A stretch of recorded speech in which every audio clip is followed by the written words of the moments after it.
加州。接種二價疫苗嘅重要性不容忽視。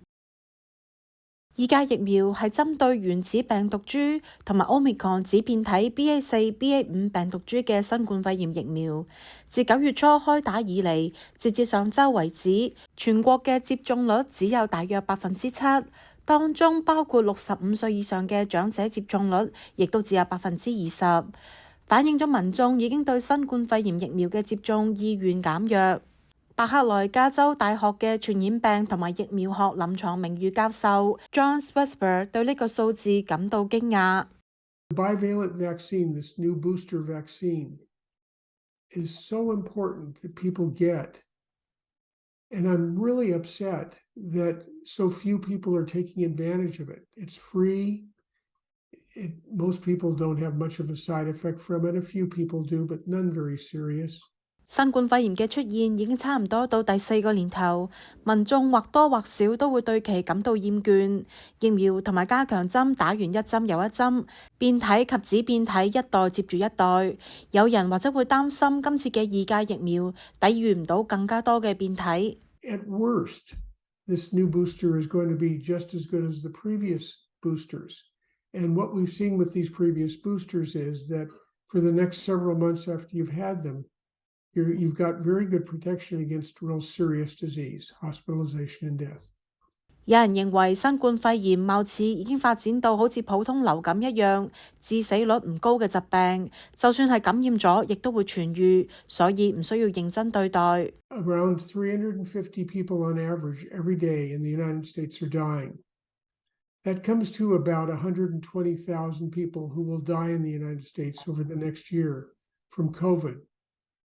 So while most people don't get seriously ill, we still have an enormous number of people who are dying. And the second point is that if you get COVID, you're at risk for developing long COVID. 世界醫學權威雜誌《柳葉刀》早喺上年已經發文稱，新冠嘅長期症狀係現代醫學嘅頭號挑戰。症狀包括極度疲倦、肌肉痛、記憶力下降、失去味覺、嗅覺同埋關節痛等，持續超過12個星期，而且無法用其他原因解釋嘅症狀。係咪會完全康復同埋會持續幾耐？呢啲問題目前都冇答案。邊啲人會比較容易得長新冠呢？65 or more, you're more likely to get long COVID than if you're young and otherwise healthy. You're more likely to get it if you're female as opposed to male. And there are a few other factors like that.